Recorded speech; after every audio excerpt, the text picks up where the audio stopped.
Volví a casa de sorpresa después de un largo viaje de trabajo y descubrí que en el sótano había un olor a humedad. Mi hijo, temblando, balbuceaba: «No me hagas beber más». Mientras tanto, arriba, mi nuera vestida con un vestido rojo se reía a carcajadas junto a su amante. En ese instante juré que la justicia aplastaría esa fiesta de sangre fría. Me alegra que estés aquí. Si estás viendo este video, dale like, suscríbete al canal y cuéntame en los comentarios desde dónde escuchas mi historia de venganza. Quiero saber hasta dónde ha llegado. Bajé del último autobús. Ya estaba oscuro. La pequeña maleta que arrastraba rechinaba contra el suelo. El golpeteo de las ruedas se mezclaba con el frío cortante de la noche. No le avisé a nadie de mi regreso después de un largo viaje de trabajo. En mi corazón solo había un pensamiento: ver a Julián, mi hijo, abrazarlo, escucharlo contarme esas historias insignificantes de antes. Pero cuando el taxi se detuvo frente a la reja de su casa, una sensación de inquietud me invadió, como si algo me estuviera esperando detrás de ese portón de hierro. La mansión de Julián estaba a oscuras. Solo una luz del pasillo parpadeaba débilmente, como un ojo cansado en la penumbra. Empujé el portón. Las bisagras chirriaron de forma estridente, como si la misma casa se quejara. El perro del vecino ladró sin parar, rompiendo el silencio. Pero dentro no hubo respuesta. Ni risas, ni televisión, ni pasos.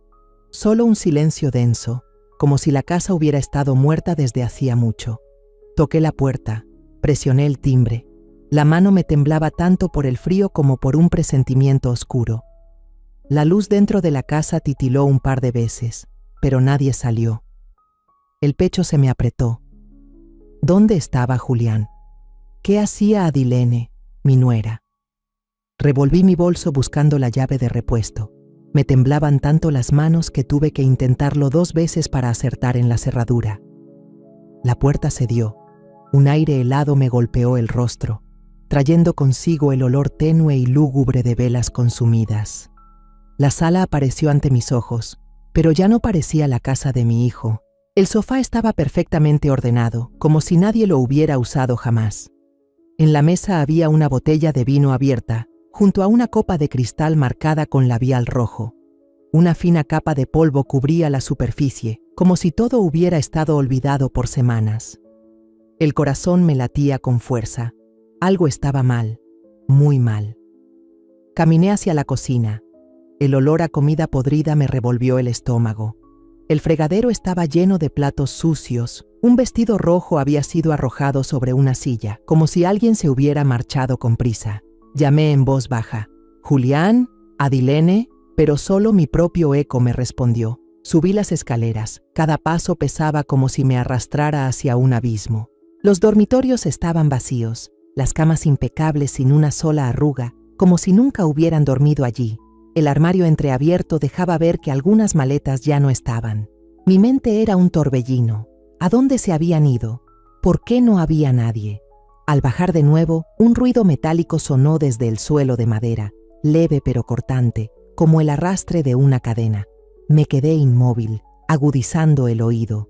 El sonido volvió, más claro esta vez, proveniente de la puerta del sótano. Me acerqué, el corazón golpeando en mi pecho. La puerta estaba asegurada con un candado de hierro reluciente, completamente nuevo, distinto al viejo que yo conocía. Lo toqué. Aún estaba tibio, como si alguien lo hubiera cerrado hacía poco. Un escalofrío me recorrió la espalda. ¿Quién lo había puesto? ¿Y por qué? Corrí a la cocina, tomé el cuchillo más afilado del cajón. La mano me temblaba tanto que casi lo dejó caer. Con toda la fuerza de una madre desesperada, intenté forzar el candado. Cada golpe de cuchillo era como un tajo en mi propio corazón, como si estuviera abriéndome paso para recuperar a mi hijo. Por fin, el candado se soltó y cayó al piso con un sonido seco y duro. Empujé la puerta, y un hedor a humedad, medicinas y cuerpo sin asear me golpeó de lleno. Fruncí el ceño, casi retrocedí, pero mis pies siguieron avanzando, guiados por una fuerza invisible. Encendí la linterna del celular. La luz débil iluminaba las escaleras de madera vieja. Cada peldaño crujía bajo mis pies y cada paso hacía que mi corazón latiera descontrolado. En la esquina del sótano, la luz alumbró una figura encogida, sentada en el piso de cemento helado. Casi dejé de respirar cuando reconocí que era Julián. Mi hijo, el niño que llevé en mi vientre, estaba ahí, con la ropa hecha jirones, el cabello pegajoso de sudor, los pies descalzos llenos de lodo. Sus manos temblaban, los ojos rojos, hundidos como dos huecos oscuros. Murmuraba con voz débil, entrecortada: «No me hagan beber más. Ya me porté bien. Por favor, no apaguen la luz». Corrí hacia él gritando: «Julián, hijo, soy yo, tu madre». Pero apenas toqué su hombro, se estremeció, se pegó contra la pared y se cubrió la cabeza con las manos como un animal acorralado. Sus ojos estaban desorbitados, sin rastro de la luz que alguna vez brillaba cuando sonreía a mi lado. No me reconocía. Mi corazón se hizo pedazos. Mi hijo, el niño al que cargué en mis brazos, al que canté para dormir, ahora me miraba como a una extraña. Me arrodillé, las lágrimas a punto de caer, pero me contuve. Tenía que ser fuerte, por él. Miré alrededor, buscando respuestas para aquella pesadilla. En el piso había un plato de plástico con agua turbia, junto a un pedazo de pan enmohecido y varios blísteres de pastillas tirados, como si alguien los hubiera lanzado ahí con desprecio. Una bombilla solitaria colgaba del techo, parpadeando débilmente, a punto de apagarse. Ese sótano no era un lugar para vivir, era una cárcel, un infierno. ¿Quién le había hecho esto a mi hijo? ¿Adilene? ¿La nuera en la que confié? ¿La que pensé que cuidaría de Julián cuando yo no pudiera estar? Me apresuré a ayudarlo a levantarse, pero él temblaba. Se tapaba los ojos como si la luz fuera algo aterrador. «No, no apaguen la luz», susurraba con voz trémula, como un niño. Me quité el abrigo y lo envolví para darle un poco de calor. Cada paso que di para sacarlo de ahí fue una batalla contra mí misma. Quería gritar, romperlo todo para ahuyentar el dolor que me desgarraba, pero no podía. Tenía que sacar a mi hijo de ese lugar, lejos de la oscuridad. Al llegar a la sala lo senté en el sofá, pero él seguía encogido, con la mirada fija en el piso, como si temiera que la luz lo borrara. La casa estaba sumida en silencio, solo se escuchaba el viento colándose por las rendijas de la puerta, trayendo un frío que cortaba la piel. La puerta del sótano seguía abierta detrás de mí, como un recordatorio de la pesadilla que acababa de presenciar.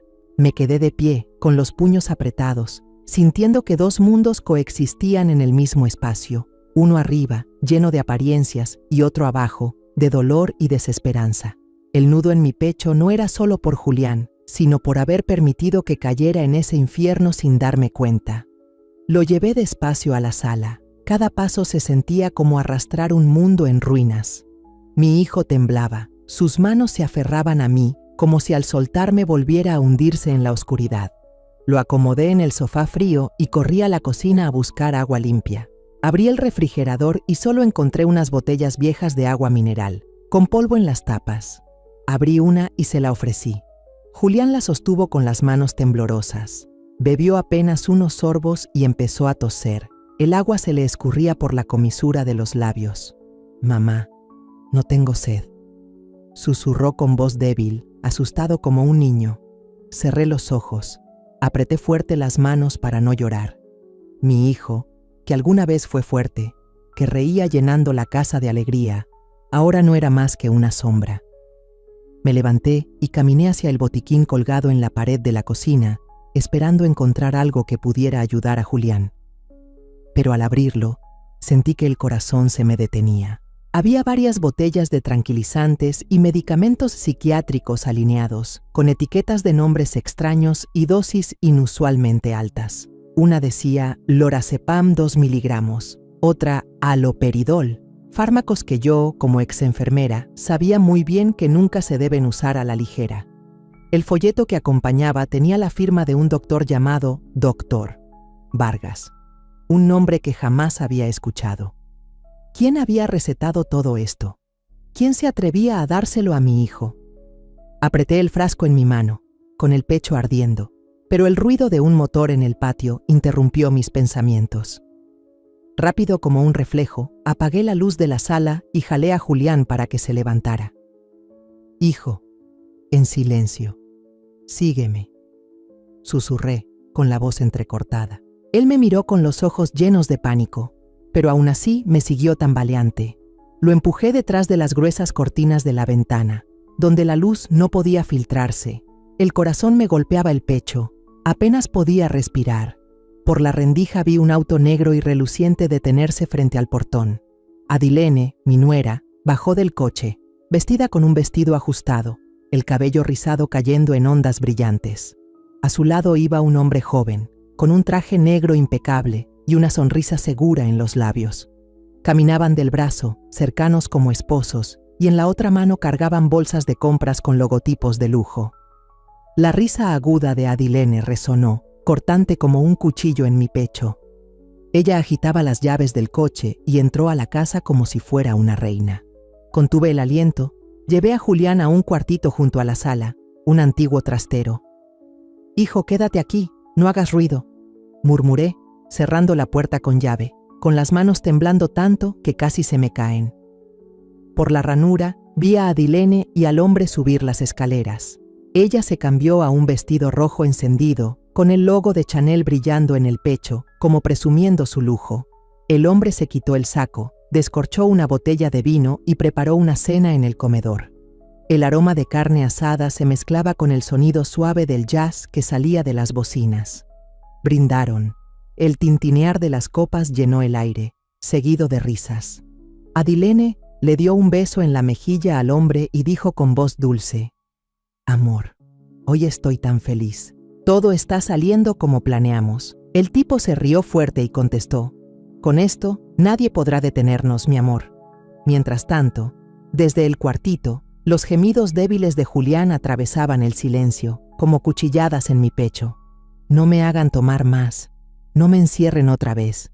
Su voz era apenas un hilo, pero cada palabra sonaba como un grito dentro de mí. Me tapé la boca con la mano, conteniendo el llanto. Arriba, la risa de Adilene y su amante retumbaba, ligera, despreocupada, como si vivieran en un mundo ajeno.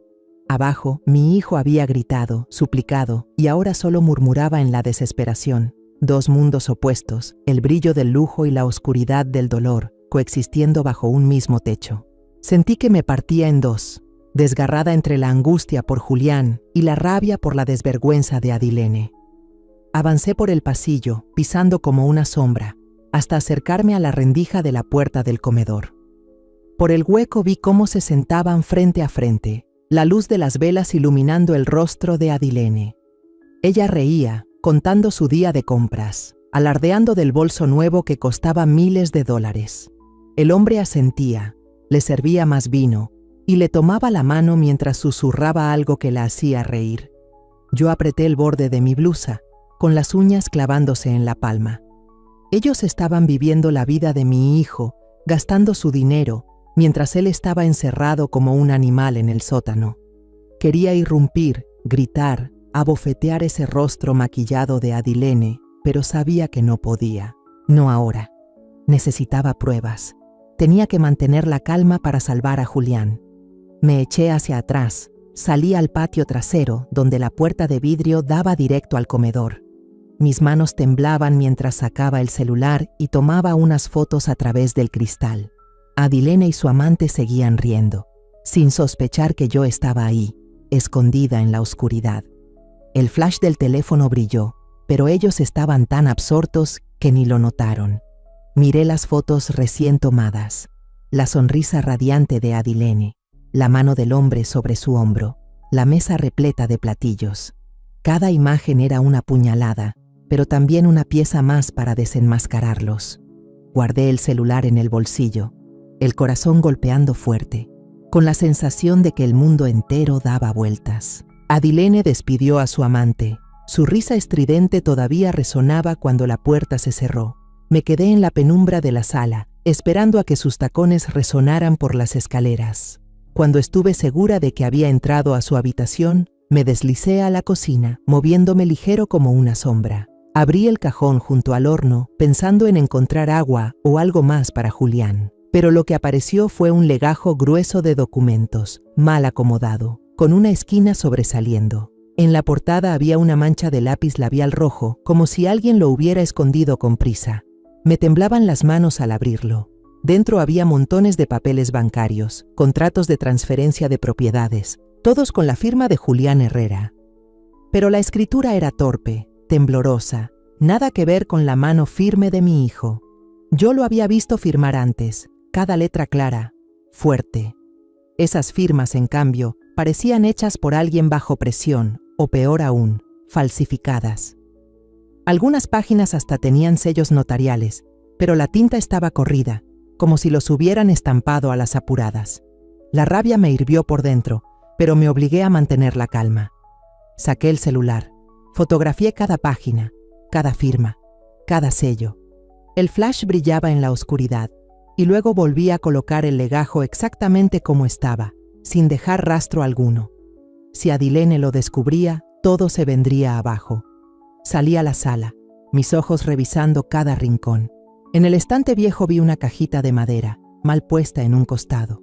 La abrí, el corazón latiendo más fuerte al ver dentro el pasaporte de Adilene y un fajo de recibos de hoteles en Cancún, Cabo, Puerto Vallarta. Lugares que Julián había soñado visitar con la familia, ahora convertidos en paraísos de lujo para ella y su amante. Revisé los recibos, cargos de tarjeta a nombre de aquel hombre, vinos caros, anillos de diamantes, bolsas de diseñador. Cada comprobante era otro cuchillazo, como si arrancaran pedazos de la vida de mi hijo para costear sus excesos. Mientras Julián estaba encerrado en un sótano, sobreviviendo con pan duro, Adilene y aquel tipo disfrutaban en restaurantes elegantes, riéndose frente al mar. Apreté el fajo de recibos con tanta fuerza que mis uñas se clavaron en la palma, pero no dejé que las lágrimas salieran. No ahora. Guardé todo en el bolsillo de mi abrigo, decidida a proteger cada prueba. De repente, los tacones de Adilene resonaron en la escalera. Me sobresalté y corrí a esconderme tras la cortina gruesa de la sala, conteniendo la respiración. Por la rendija la vi pasar por el pasillo, el teléfono pegado al oído, riéndose con coquetería. «Amor, mañana firmo el papel del préstamo». «¿Sí?», decía con una voz melosa y helada a la vez. Ahora no quiero pensar en trabajo. Me quedé helada, el corazón detenido. ¿Préstamo? ¿A nombre de Julián otra vez? No solo estaba saqueando sus bienes, también planeaba hundirlo en deudas, mientras él ni siquiera sabía dónde estaba. Avancé sigilosamente hacia la escalera y la vi frente al espejo, retocando su labial, con una mirada de autosatisfacción. Se miraba, pero era como si no viera a nadie más que a sí misma. Cerré el puño con fuerza, conteniendo la furia que me quemaba el pecho. Entré al despacho de Julián, donde él solía pasar horas revisando los papeles de la empresa. La computadora estaba bloqueada con contraseña, la pantalla completamente negra. Mis ojos recorrieron el escritorio y un destello llamó mi atención. Un pequeño USB plateado junto al teclado. Era tan diminuto que cualquiera lo habría pasado por alto, pero yo supe al instante que podía ser la clave. Lo guardé en el bolsillo de mi blusa sin perder tiempo en revisarlo. Mi intuición me decía que ahí estaba lo que necesitaba para desenmascarar a Adilene. Justo en ese momento escuché el ruido de sus tacones acercándose. Salí apresurada del cuarto y me deslicé hacia la cocina. En la mesa del comedor había un sobre abierto, como si alguien lo hubiera dejado olvidado. Lo tomé y al abrirlo sentí que la sangre se me congelaba. Dentro había fotos de Adilene y su amante, riéndose en un restaurante elegante, con las velas iluminando la mesa. Ella lo abrazaba del brazo, con la cabeza recargada en su hombro, sonriendo como si fueran una pareja perfecta. Quizá hasta habían contratado a un fotógrafo para presumir su vida de lujo. En una de las fotos, brillaba en su mano el anillo que Julián le había regalado el día de la boda. Me temblaron las manos, no de miedo, sino de la rabia que me consumía. Guardé el sobre en el bolsillo con cuidado, sin arrugarlo. Cada foto, cada recibo, cada papel falso eran balas que usaría contra la traidora que había destrozado la vida de mi hijo. Los pasos de Adilene sonaron más cerca, bajando las escaleras hacia la cocina. Me escabullí por la puerta trasera, cerrándola suavemente, conteniendo la respiración en la oscuridad. A la mañana siguiente, cuando los primeros rayos débiles entraban por las cortinas, un motor conocido rugió en el patio y mi corazón dio un salto. Me asomé con cautela y vi un coche negro brillante detenerse. Adilene bajó con su vestimenta ostentosa de siempre y abrió la reja para dejar pasar a su amante. Él llevaba un traje gris y esa sonrisa arrogante de quien cree tener el mundo en las manos. Entraron a la casa, las carcajadas de Adilene resonando como cuchilladas en mi pecho. Tomé la mano de Julián con fuerza y le susurré: «Hijo, quédate aquí, yo me encargo». Él me miró con ojos perdidos, pero asintió levemente, confiándome toda su esperanza. A través de la rendija vi cómo se acomodaban en la sala. Adilene cruzó las piernas en el sofá frente a su amante, con una copa de vino tinto en la mano. Soltó una risa burlona y dijo con desprecio: «¿De qué te preocupas? Julián ya no es una persona, solo es un cuerpo temblando. Ahorita mismo sigue en el sótano». Sus palabras fueron como un martillazo en mi cabeza. Sentí la sangre hervir y mis manos comenzaron a temblar de furia. Mi hijo, el orgullo de nuestra familia, reducido a ser llamado un cuerpo.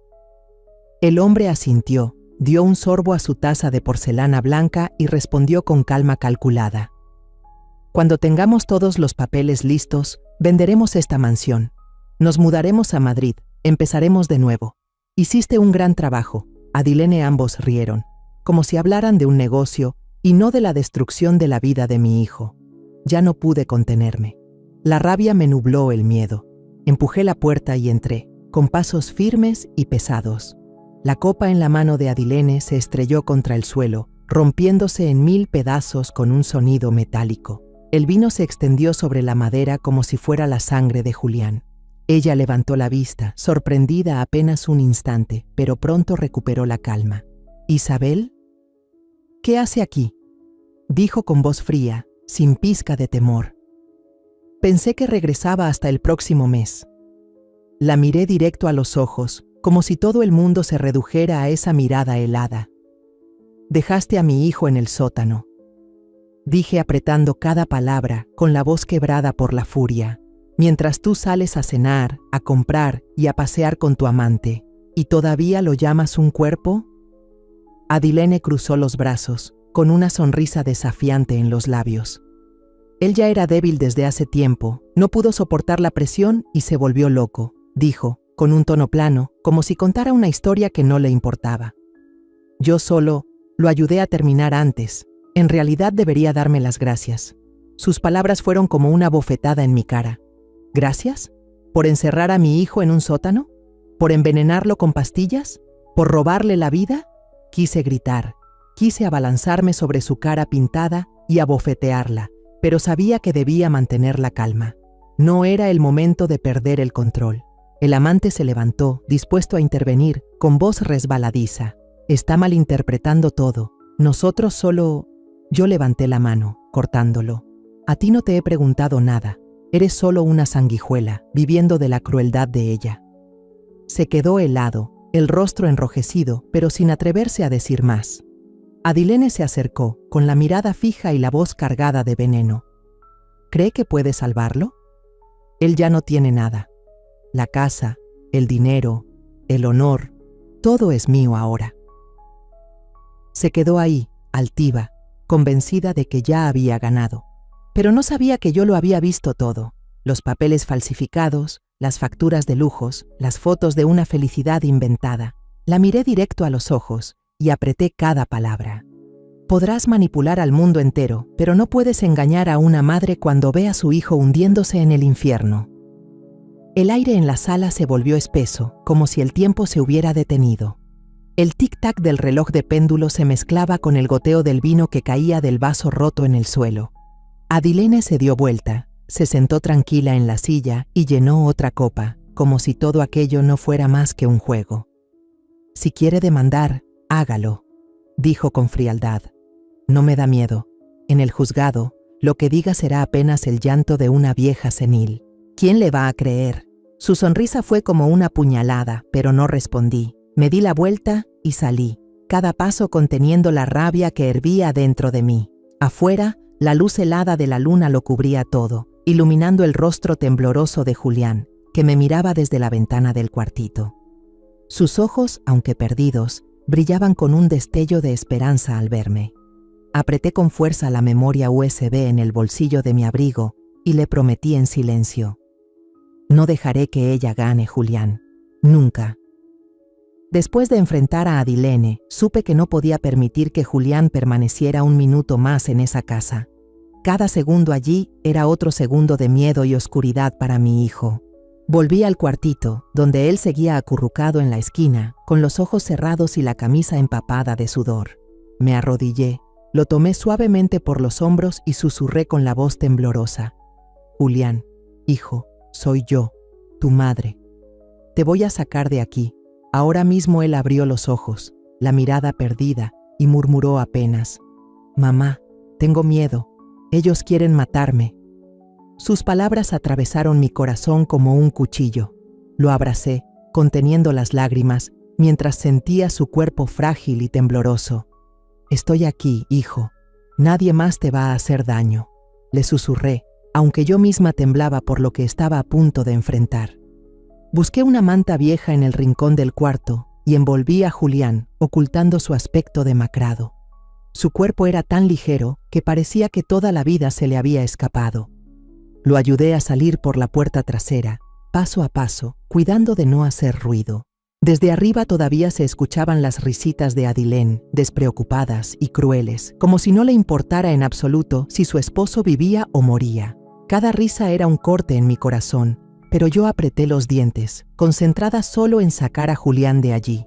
La puerta trasera crujió al abrirse, pero no me detuve. Lo llevé por el patio, donde la luz de la luna caía sobre los arbustos secos de flores, las mismas que Julián cuidaba cuando estaba sano.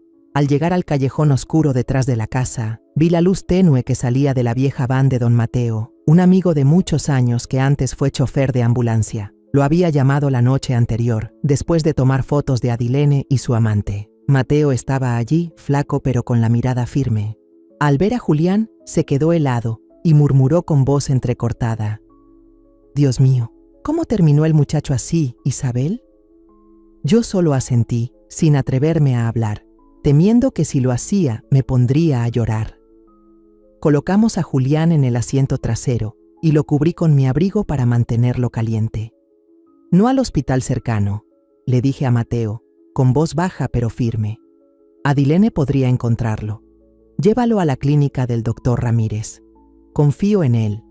En el camino, la van se sacudía al pasar por calles oscuras, mientras las luces de los postes iluminaban el rostro pálido de Julián. Él se estremecía, murmurando: no me obliguen a tomar más. Por favor, no apaguen la luz. Cada palabra era como una aguja en mi corazón. Le tomé la mano con fuerza, tratando de transmitirle algo de energía. Estoy aquí, hijo. No dejaré que nadie apague la luz, le dije, aunque sabía bien que la oscuridad ya se había instalado en su mente. Miré por la ventana, viendo pasar las calles conocidas, que ahora parecían extrañas, como si el mundo entero hubiera cambiado desde que me fui a trabajar. Cuando llegamos a la clínica privada del doctor Ramírez, un viejo compañero de estudios mío y de Mateo, lo ayudé a entrar. El consultorio era pequeño, con un olor a desinfectante que me dio la sensación de seguridad que tanto necesitaba. Ramírez, con su cabello canoso y sus ojos serenos, soltó un suspiro al ver a Julián. Le quitó las vendas del brazo, revisando su cuerpo delgado y lleno de moretones. Isabel, el chico está gravemente desnutrido, dijo con voz grave. Las muñecas muestran marcas de ataduras y estos moretones no son recientes. Asentí, conteniendo las lágrimas, mordiéndome los labios para no quebrarme. Ramírez tomó muestras de sangre y orina, luego lo llevó a una sala para hidratarlo con suero. Cuando los resultados regresaron, Ramírez me llamó a su oficina. Ajustó sus lentes y habló con seriedad. La orina de Julián muestra rastros de sedantes fuertes, lorazepam y otras sustancias, administradas de forma continua por largo tiempo. Esto no es un accidente, Isabel. Alguien lo obligó a tomar estas drogas para alterar su mente. Esto es un crimen sistemático. Sus palabras cayeron sobre mí como un martillazo. Yo lo sospechaba, pero escucharlo confirmado lo hacía más real y más doloroso. Voy a redactar un informe médico, continuó, pero usted debe estar preparada. La batalla legal que viene no será fácil. Asentí, apretando contra mí la carpeta que llevaba, con los documentos falsificados, la memoria USB y el sobre con fotos. Lo sé, respondí con firmeza, pero no pienso detenerme. Esa noche me senté al lado de la cama de Julián en la clínica. Él yacía ahí, con los ojos cerrados, la respiración agitada pero más estable. La lluvia golpeaba el techo de lámina junto a la ventana, cada gota como un tambor anunciando la batalla que estaba por venir. Miré a mi hijo y vi otra vez al niño que solía correr tras de mí en el patio, que reía fuerte cuando le contaba cuentos de hadas. Pero ahora, ese niño estaba herido, aprisionado, traicionado por la misma persona que amaba. Le acaricié el cabello y susurré: «Perdóname, Julián. Te dejé solo demasiado tiempo». Mis lágrimas cayeron, pero no las limpié. Quería sentir este dolor, para que me recordara que debía ser fuerte, por Julián, por la justicia. A la mañana siguiente, salí del consultorio del doctor Ramírez, con el corazón pesado pero los pasos firmes. Julián estaba más estable, aunque sus ojos seguían perdidos, como si la sombra del sótano aún lo persiguiera. No podía esperar más. Necesitaba actuar. Necesitaba a alguien que me ayudara a sacar a Adilene a la luz. Conduje hasta la oficina del abogado don Esteban, viejo camarada de mi difunto esposo. Era un hombre curtido, de cabellos blancos pero con una mirada afilada como navaja. Al entrar, se puso de pie y me estrechó la mano con fuerza. «Isabel, sé que no vienes por algo pequeño. Dime, ¿qué pasó?» No respondí de inmediato. Solo desplegué en silencio todas las pruebas sobre su escritorio de madera gastada. La copia del contrato de transferencia con la firma falsificada, las fotos de Adilene y su amante riendo en un restaurante, las imágenes del sótano con cadenas, platos de plástico y pastillas esparcidas, junto con el informe médico del doctor Ramírez. Cada objeto era una pieza del infierno que había sufrido mi hijo. Esteban revisó con atención cada hoja, cada fotografía y frunció el ceño. «Estas pruebas son suficientes para abrir un caso penal», dijo con voz grave pero firme. «Pero Isabel, debes estar preparada. Adilene peleará con todo. Tiene dinero, buenos abogados y sabe manejar a los medios». Asentí, el corazón latiendo con fuerza. Lo sabía. Adilene no era fácil de enfrentar. Era cruel, astuta, y tenía a su amante respaldándola, pero no estaba ahí para dejarme intimidar. «No me importa qué tan fuerte sea», respondí, con la voz temblorosa por la emoción. «Ella encerró a mi hijo en un sótano, Esteban. Haré lo que sea necesario para que pague tal como Esteban predijo». Pocos días después de sacar a Julián de esa casa, los tabloides locales comenzaron a atacarme. Una mañana, al salir por un café, vi un periódico barato tirado en la acera, con un titular en letras grandes: «Madre inventa historia para difamar a su nuera y quedarse con la herencia». El artículo usaba palabras filosas como cuchillos, llamándome vieja delirante, aprovechada de la enfermedad de su hijo para lucrar. Me quedé ahí, en medio de la calle, apretando el periódico, sintiendo que el mundo entero me daba la espalda. Mi teléfono no dejaba de sonar, llamadas anónimas con risas burlonas. «¿Quién crees que te va a creer? ¡Vieja loca!». Algunos incluso pegaron volantes por todo el barrio, con mi foto y la frase: «Madre paranoica calumnia a su nuera». Arranqué uno de esos papeles, vi mi rostro difamado y sentí un dolor agudo, pero no me quebré. Podían llamarme lo que quisieran, pero no permitiría que borraran la verdad sobre Julián. Mientras tanto, Adilene aparecía en las redes sociales, publicando fotos y videos cuidadosamente preparados. Se mostraba al lado de la cama, fingiendo cuidar al esposo con problemas mentales, con frases llenas de falsa compasión. Yo solo quiero ayudarlo, pero su familia me malinterpreta. Su amante, haciéndose pasar por un pariente lejano, comentaba sin parar apoyándola, compartiendo publicaciones para amplificar la historia. Veía esos videos, a Adilene secándose lágrimas fingidas, y comprendía que habían planeado todo desde antes, quizá desde que yo aún estaba de viaje. Cada publicación era una puñalada, pero también un motivo más para seguir adelante. No iba a permitir que convirtiera a Julián en un instrumento de sus mentiras. Esteban me llamó una tarde. Su voz era seria. Isabel, no respondas con palabras. Deja que la verdad hable. El tribunal abrirá una audiencia preliminar en unas semanas. Pero necesitamos más testigos, asentí, sabiendo que las pruebas en papel no eran suficientes. Necesitaba a personas que hubieran visto, que hubieran escuchado lo que pasaba en esa casa. Fui a ver a doña Mireya, la vecina de al lado, una mujer mayor con el cabello plateado y los ojos bondadosos. Me invitó a pasar, preparó té, pero su mirada estaba llena de preocupación. Isabel, escuché los gritos de Julián desde el sótano muchas noches, dijo con voz temblorosa. Eran gritos de, no me encierres, no apagues la luz. Le pregunté a Adilén, pero ella solo me contestó molesta que no me metiera. Sus palabras fueron como un rayo de luz en la oscuridad. Le tomé la mano y susurré. Doña Mireya, necesito que diga todo esto ante el tribunal. Por Julián.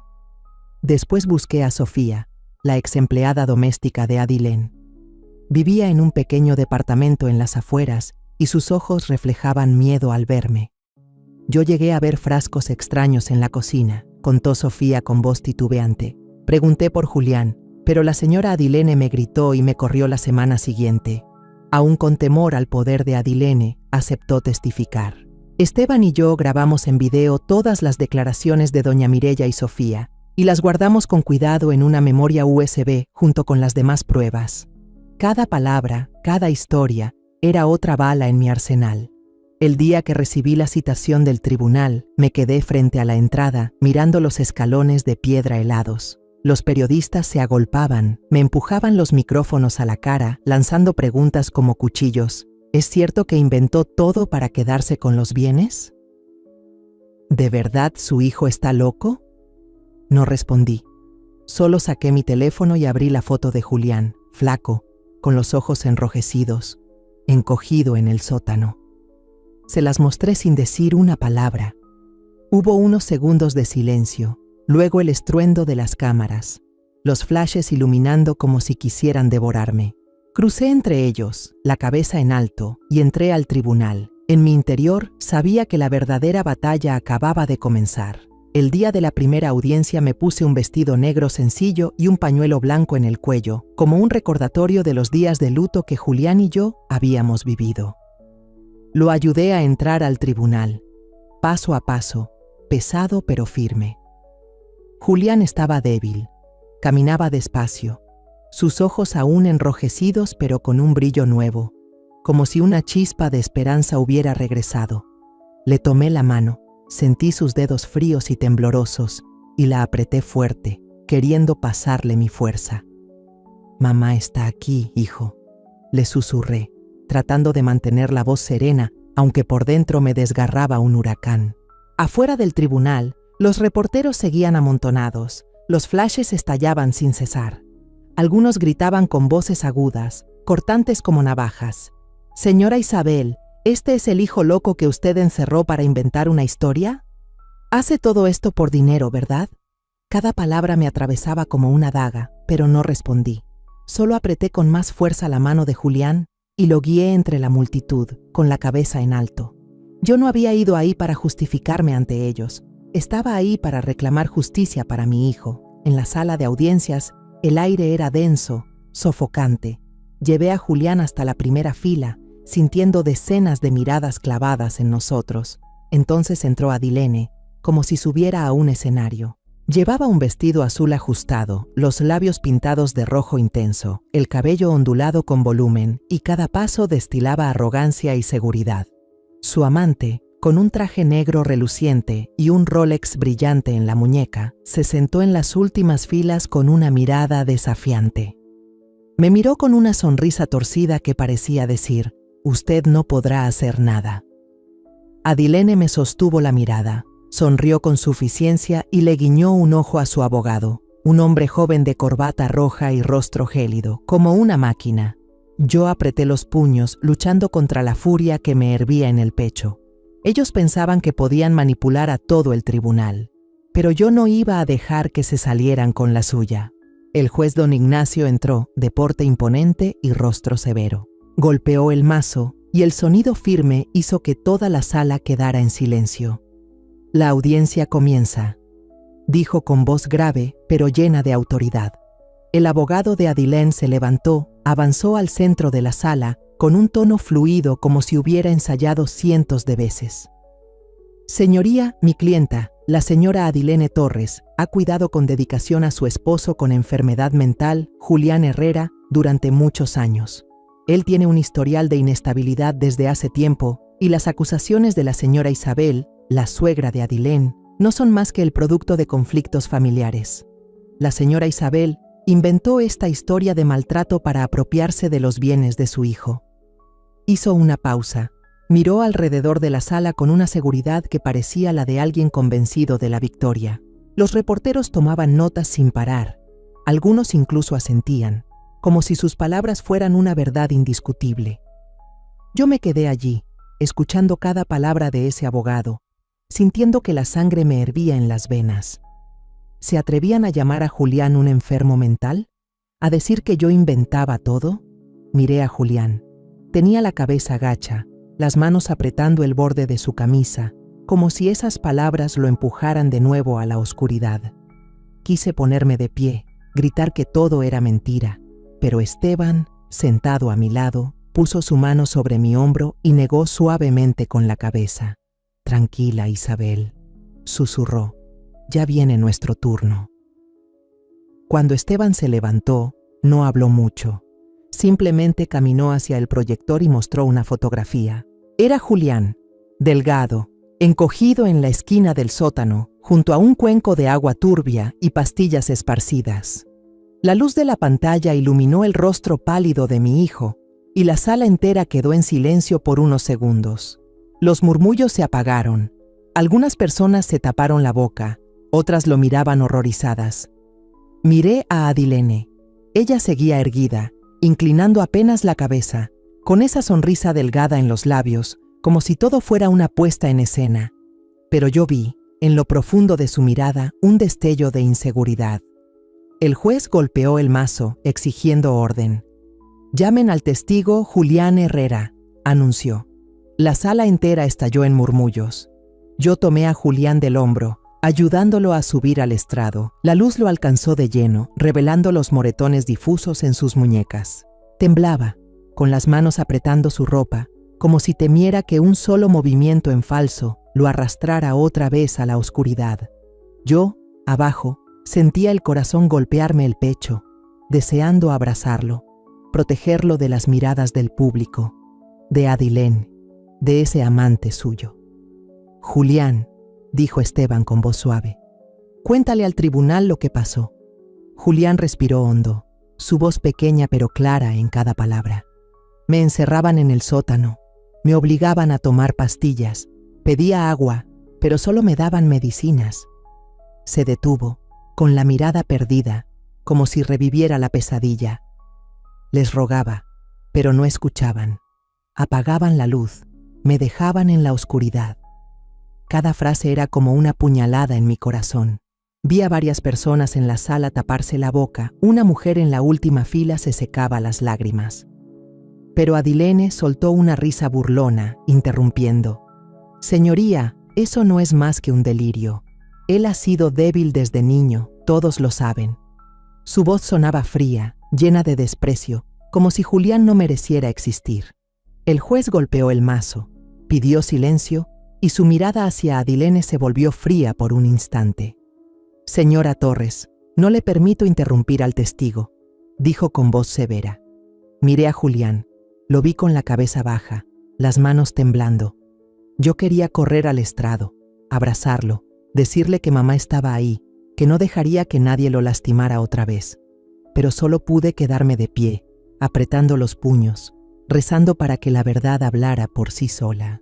La audiencia se suspendió un momento, pero el ambiente seguía cargado. Llevé a Julián afuera. Sentí su cuerpo estremecerse bajo mi brazo. «Lo hiciste muy bien», susurré, acariciándole el cabello. Él me miró, aún con un poco de miedo en los ojos, pero asintió despacio. Yo sabía que cada palabra que había dicho hoy era un paso fuera de la oscuridad, y yo, como madre, no dejaría que esas palabras se olvidaran. La siguiente sesión ocurrió en una mañana helada, y el aire dentro de la sala era tan pesado como mi propio corazón. Entré con fuerza en la mano, sujetando la memoria USB plateada que había encontrado en el despacho de Julián. Era pequeña, pero sabía lo que pesaba, como una llave que abría la puerta de la verdad. Se la entregué a Esteban y sus ojos brillaron al recibirla, como si también pudiera sentir su importancia. «Isabel, esto puede ser el giro decisivo», murmuró, lleno de esperanza. Asentí, aunque por dentro llevaba un huracán de angustia y determinación. Yo no solo quería justicia para Julián, quería que Adilene y su amante enfrentaran lo que habían hecho. Cuando el juicio comenzó, el juez don Ignacio golpeó el mazo, pidiendo la presentación de las nuevas pruebas. Esteban se puso de pie, caminó hacia el proyector con paso firme. «Señoría, presentamos una grabación encontrada en el despacho del señor Julián Herrera», dijo con voz grave pero clara. Insertó el USB en la computadora y un mensaje de voz comenzó a sonar, nítido, retumbando en la sala. La voz de Adilene, fría y calculadora, se escuchó. «Solo unas semanas más, amor. La medicina lo va a dejar completamente agotado. Entonces todos los bienes serán nuestros». El amante respondió con voz aceitosa. «Muy bien, cariño. Déjalo en el sótano, nadie lo sabrá». La sala explotó, los periodistas murmuraban, las cámaras destellaban sin parar, los bolígrafos corrían sobre el papel como una tormenta de lluvia. Miré a Adilene. La vi perder el color por un instante, los ojos abiertos de golpe, pero enseguida recuperó la compostura. Se sentó erguida, con los brazos cruzados, los labios apretados, como si la grabación fuera apenas un rumor sin importancia. Pero su amante no pudo esconder el pánico. Bajó la cabeza, sudor perlaba su frente, sus manos se aferraban al asiento con desesperación. Yo apreté los puños, sintiendo que mi corazón latía al mismo ritmo que el reloj en la pared. La verdad, al fin, había salido a la luz. El abogado de Adilene se levantó de inmediato, la voz entrecortada. «Señoría, esa grabación puede estar manipulada. No tiene certificación forense que la valide». Quiso parecer seguro, pero el temblor en su voz lo delató. Esteban replicó con calma, pero con filo en las palabras. «Esta memoria fue encontrada en el despacho del propio señor Julián Herrera. Las marcas de tiempo están intactas y tenemos testigos que escucharon cuando él era maltratado». Se volvió hacia el juez, con la mirada firme. «Llamamos a nuestro primer testigo, la señora Mireya». La señora Mireya subió al estrado, con paso lento, el cabello canoso cayéndole sobre la frente. Miró alrededor de la sala. Sus ojos se detuvieron en mí, como queriendo decirme que no me dejaría luchar sola. «Muchas noches escuché gritos desde la casa de al lado», contó, con voz temblorosa pero clara. Eran los gritos de Julián clamando: «No apaguen la luz, no me encierren». Me preocupé. Llamé a Adilene para preguntarle qué pasaba, pero ella solo me contestó de mala manera: «No se meta en mis asuntos». Yo sabía que algo andaba mal, pero no tuve el valor para hacer más. Sus palabras cayeron como un martillazo en la sala. El público murmuró, algunos negaron con la cabeza, y todas las miradas se dirigieron a Adilene con sospecha. Adilene seguía sentada, con los brazos cruzados y los labios apretados. Pero por primera vez vi un destello de furia en sus ojos, como si el muro de su arrogancia empezara a resquebrajarse. Esteban continuó y llamó a Sofía, la exempleada doméstica de Adilene. Sofía subió al estrado con las manos temblorosas, evitando mirar a Adilene. «Yo vi frascos extraños en la cocina», relató con voz vacilante. «Pregunté por el señor Julián, pero la señora Adilene me regañó y me dijo que no fuera curiosa. Una semana después, me despidieron». El testimonio de Sofía fue otro ladrillo que hacía tambalear aún más el muro de Adilene. El juez pidió que llamaran a Julián de nuevo. Yo lo conduje hasta el estrado, sintiendo su cuerpo tembloroso bajo mi mano. La luz lo iluminaba de frente, resaltando su rostro pálido y sus ojos enrojecidos por el dolor. Julián respiró hondo y con voz quebrada pero firme dijo: Yo solo quería vivir, pero me convirtieron en un prisionero. Miró directo a Adilene, ya sin miedo, solo con una profunda agonía. Me encerraban, me obligaban a tomar pastillas, me dejaban en la oscuridad. Yo no soy un cadáver. Sus palabras fueron el golpe final, dejando la sala en un silencio absoluto. Ya no se oían murmullos ni el sonido de los bolígrafos. Solo quedaba un silencio pesado, como si todos contuvieran la respiración ante el dolor de Julián. Miré a Adilene y vi su mano temblar levemente. El vaso de agua frente a ella se agitaba, derramándose por el borde. Por primera vez, noté el miedo cruzar su rostro maquillado, aunque intentaba disimularlo con una sonrisa forzada. El juez golpeó la masa y su voz resonó. El tribunal entrará en deliberación. Las partes deben prepararse para la sentencia. El golpe de la masa sonó firme, como una promesa de que la justicia se cumpliría. Al salir de la sala, los reporteros me rodearon, los micrófonos casi rozándome el rostro, los flashes iluminando sin cesar. Señora Isabel, ¿cómo se siente? ¿Está segura de que ganará? Yo no respondí, solo avancé entre ellos, mientras los flashes captaban el rostro de Adilene detrás de mí. Ella seguía de pie, con gesto frío, pero en sus ojos ya se reflejaba el miedo imposible de ocultar. El día de la sentencia, la sala estaba repleta, el ambiente cargado como antes de una tormenta. Yo me senté en la primera fila, sosteniendo la mano de Julián, sintiendo sus dedos huesudos temblar suavemente en los míos. Vestía la camisa blanca que yo había escogido. Su cuerpo seguía frágil, pero sus ojos brillaban más, como si la esperanza regresara poco a poco después de tanto tiempo en la oscuridad. Le acaricié la mano y le susurré: «Mamá está aquí, hijo. Hoy, la justicia hablará».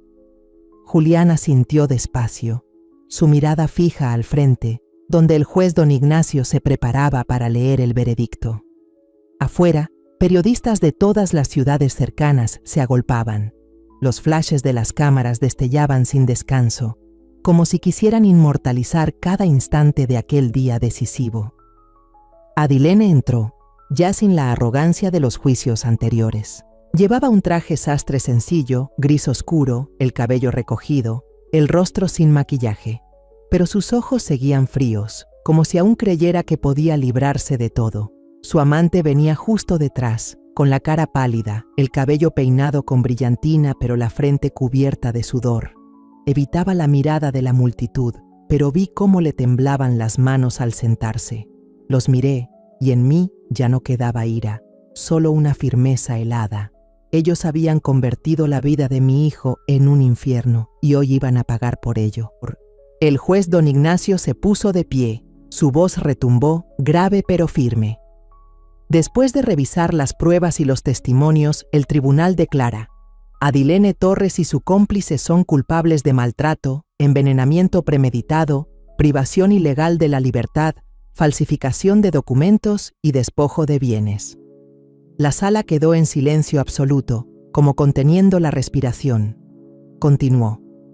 La sentencia: 25 años de prisión para Adilene Torres, 18 años para el cómplice. El martillazo resonó, cortante, como un clavo sellando su destino. La sala estalló.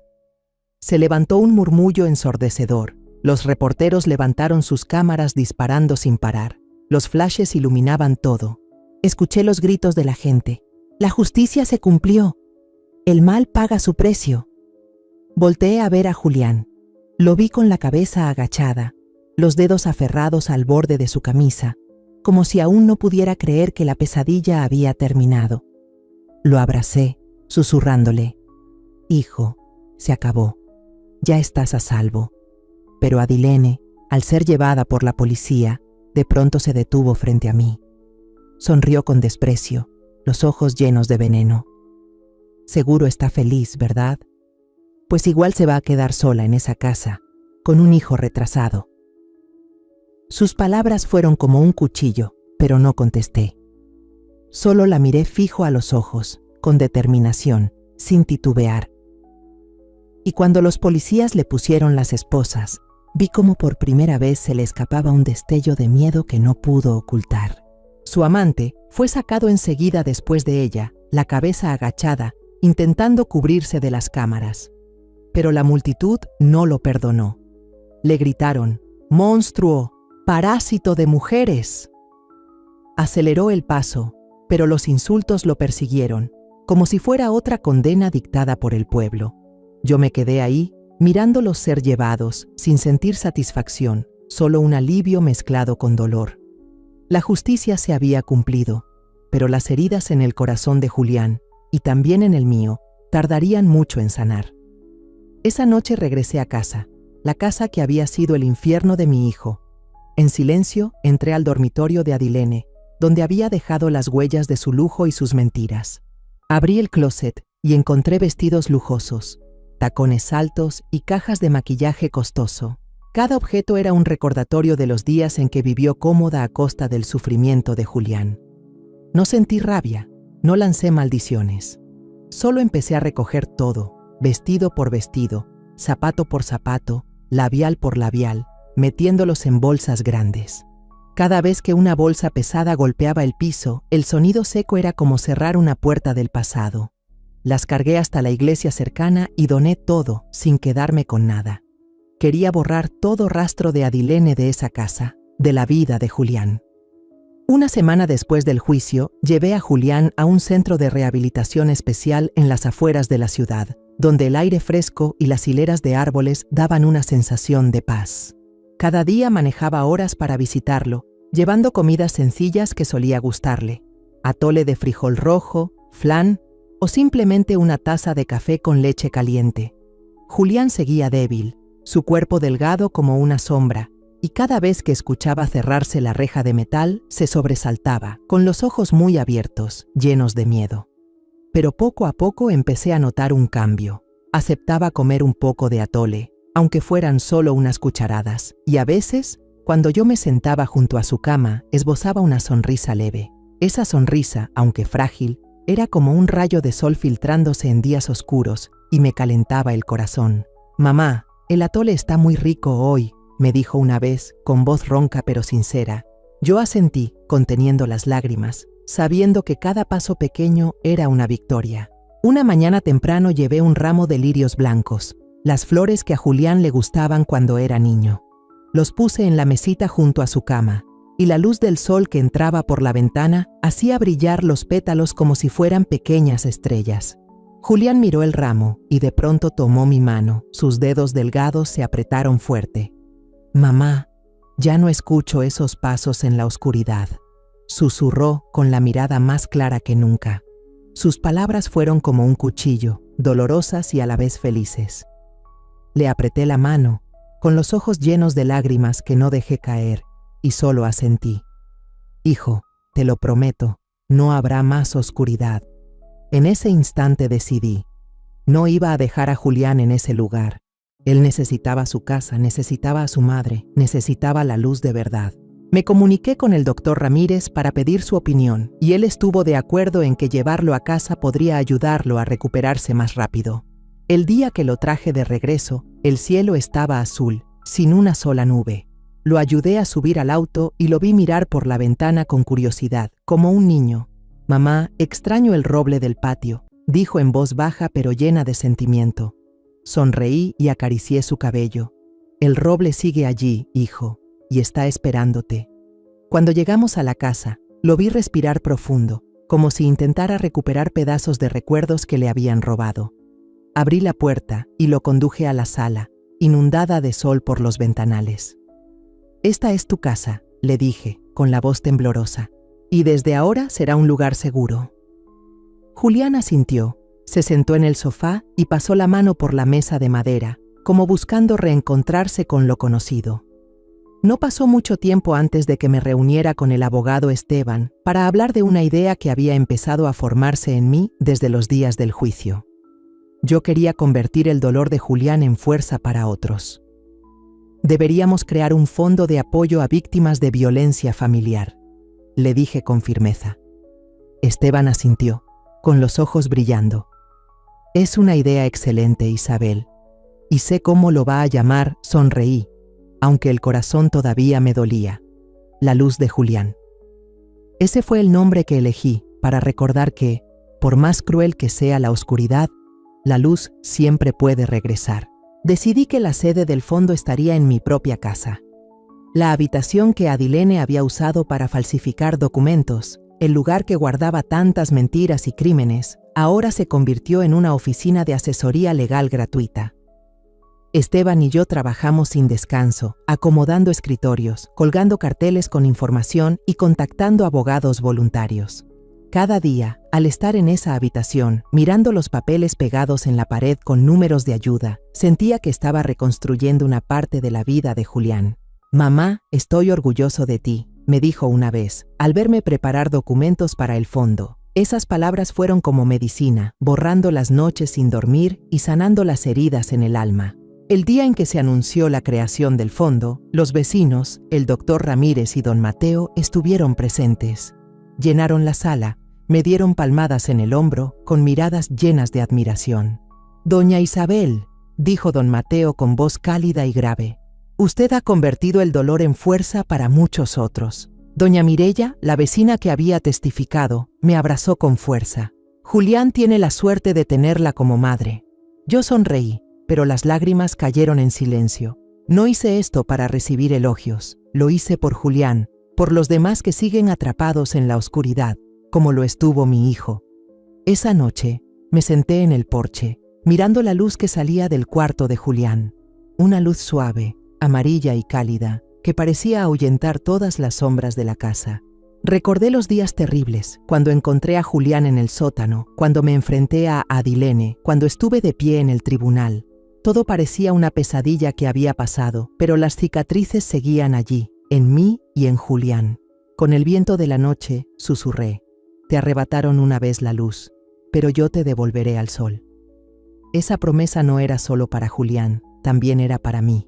En la pared del porche, la lámpara vieja se encendió, iluminando claramente el camino que salía a la calle. Me levanté, miré ese camino y supe que desde ese momento Julián y yo seguiríamos adelante, no en la oscuridad, sino bajo la luz que habíamos recuperado con sangre, lágrimas y justicia. Volví la vista hacia la casa y vi a Julián en la ventana, con una sonrisa débil. «Mamá, quiero comer flan esta noche», dijo con voz suave. Sonreí, una sonrisa verdaderamente tranquila. «Está bien, hijo, te lo prepararé», y en ese instante supe que, aunque el camino por delante aún fuera largo, nunca dejaríamos que la oscuridad volviera a vencer. La historia que contamos es ficticia, pero está basada en algunos hechos reales. Los nombres y lugares han sido cambiados para proteger la identidad de quienes estuvieron involucrados. No contamos esto para juzgar, sino con la esperanza de que alguien escuche y se detenga a pensar: ¿cuántas madres están sufriendo en silencio dentro de su propia casa? Siento verdadera curiosidad. Si fueras tú, en mi lugar, ¿qué harías? ¿Elegirías callar para mantener la paz o te atreverías a enfrentarlo todo para recuperar tu voz? Quiero saber lo que piensas, porque cada historia es una vela que puede iluminar el camino de alguien más. Dios siempre bendice, y yo creo firmemente que el valor nos lleva a días mejores. Mientras tanto, en la pantalla final te dejo 2 de las historias más queridas del canal. Te aseguro que te sorprenderán. Gracias por haberte quedado hasta aquí.